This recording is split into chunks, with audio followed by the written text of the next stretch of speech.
आता आपल्या आवडत्या मालिकेचे संपूर्ण भाग मालिका प्रसारित झाल्यानंतर लगेचच पाहू शकता फक्त सन नेक्स्ट वर. भारतातील प्रेक्षकांसाठी मोफत सेवा.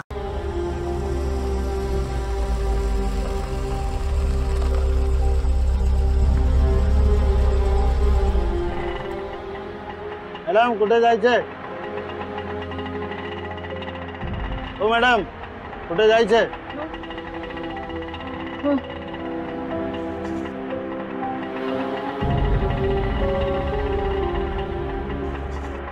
सावित्रीबाई फुले हॉस्टेलला चला.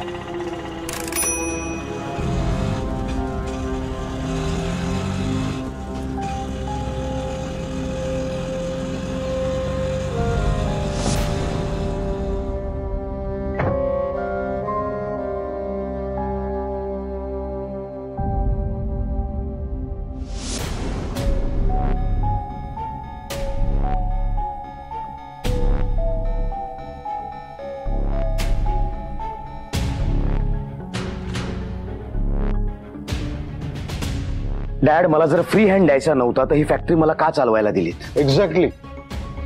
फॅक्टरी चालवायला दिली, बंद पडायला नाही. बंद पडायला? कमॉन, इतकं काय मोठं घडलं होतं की फॅक्टरी बंद होणार होती? आणि हे जे काही घडलं होतं ते मी माझ्या पद्धतीने मॅनेज करत होतो की? मॅनेज करत होता. काय मॅनेज करत होता आणि कधी करणार होता? फॅक्टरी बंद पडल्यानंतर? फॅक्टरी म्हणजे काय खेळणं वाटलं तुम्हाला? खेळणं खेळणं डॅड, मी इथं सगळ्यांना जोडण्याचा प्रयत्न करतोय. आपल्या फॅक्टरीत फॅमिली सारखा बॉन्ड क्रिएट करण्याचा प्रयत्न करतोय आणि तुम्ही ते सगळं तोडायला निघालात डॅड. रिअली? फॅक्टरी माणसं जोडण्यासाठी नाही तर प्रॉफिट कमावण्यासाठी असते. अजून खूप काही शिकायचं आहे तुम्हाला, दुनियादारी मधलं आणि बिझनेस मधले. दुनियादारी? दुनियादारी फक्त तुम्हाला कळते डॅड. डॅड, सोशल मीडियाचा काय? एखादी व्हायरल क्लिप, एखादा व्हिडिओ, एखादी पोस्ट आपल्या फॅक्टरीला किती नुकसान करू शकते माहिती आहे का तुम्हाला? किती क्षुल्लक कारणावरनं आपण त्या मुलीला काढून टाकतोय. उद्या ती मुलगी जर पोलिसात गेली, तिनं रडून एखादा लाईव्ह केलं किंवा एखादी पोस्ट लिहिली आणि ती व्हायरल झाली तर आपल्या फॅक्टरीला, तुमच्या पॉलिटिकल इमेजला या सोशल मीडियाच्या बोभाट्यामुळे किती नुकसान होईल याची कल्पना आहे का तुम्हाला डॅड? हे सगळं मी माझ्या पद्धतीने शांतपणे गाजावाजा न करता सॉर्ट करण्याचा प्रयत्न करत होतो. तुम्हाला मध्ये पडून हे एवढं करण्याची काही गरजच नव्हती डॅड.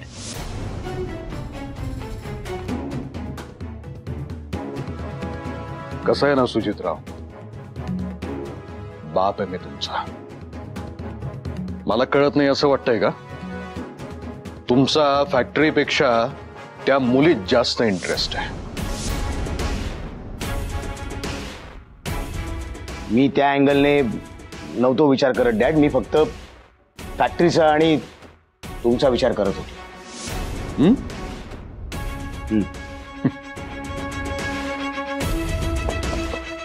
या बसा. डॅड बसा. म्हटलं ना, बाप आहे मी तुमचा.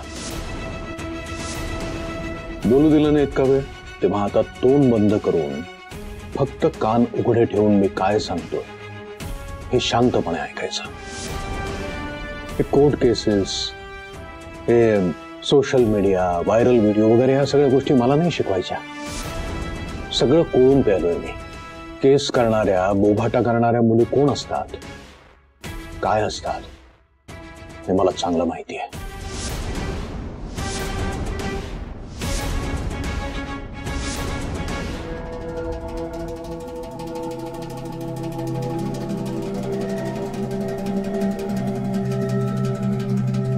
उरला प्रश्न फॅक्टरीचा, तर ती फक्त चालवायला दिली आहे तुम्हाला, अजून तुमच्या नावावर केलेली नाहीये. ती कशी चालवायची हे मी सांगेन आणि तसंच करायचं. सर्वात महत्वाचं आणि शेवटचं, ह्या पुढे चार चौघांमध्ये माझ्यावर आवाज चढवून बोलायची हिम्मत करायची नाही.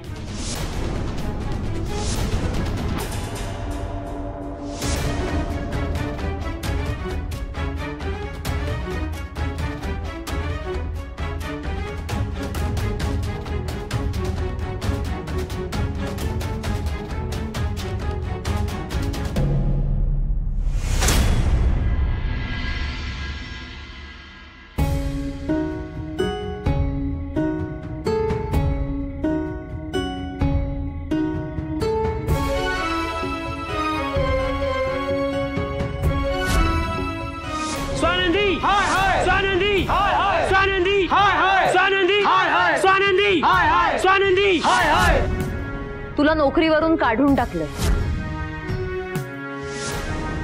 निघून जायचं इथून. 1 मिनिट सुद्धा इथे थांबायचं नाही स्वानंदी.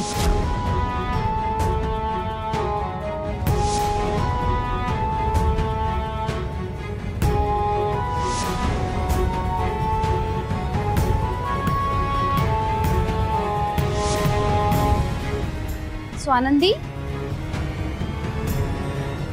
स्वानंदी स्वानंदी स्वानंदी डोळे उघड. स्वानंदी बॅग दे बघू.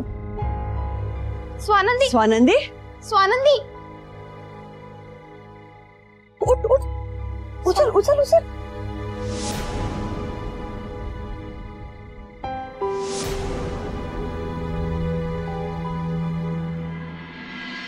काय झालं?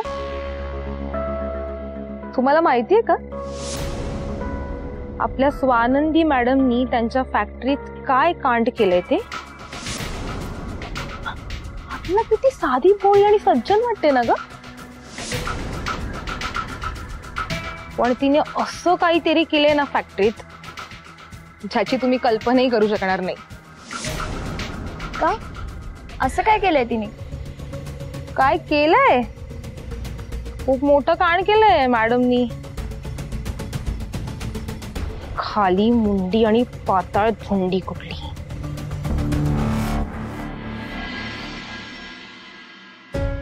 सांभाळ सांभाळ.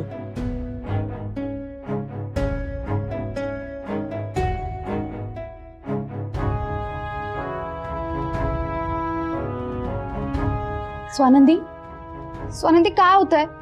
तुला बरं नाही वाटत आहे का? बाहेर चक्कर कशी आली तुला? स्वानंदी स्वानंदी काही खाल्लं नसेल ना. किती वेळा सांगितले वेळेवर खात जा, पण नाही. टेकून बस. सांगशील काय झालं? स्वानंदी स्वानंदी काय विचारतात मॅम? माझी नोकरी गेली. नोकरी गेली? अशी कशी गेली?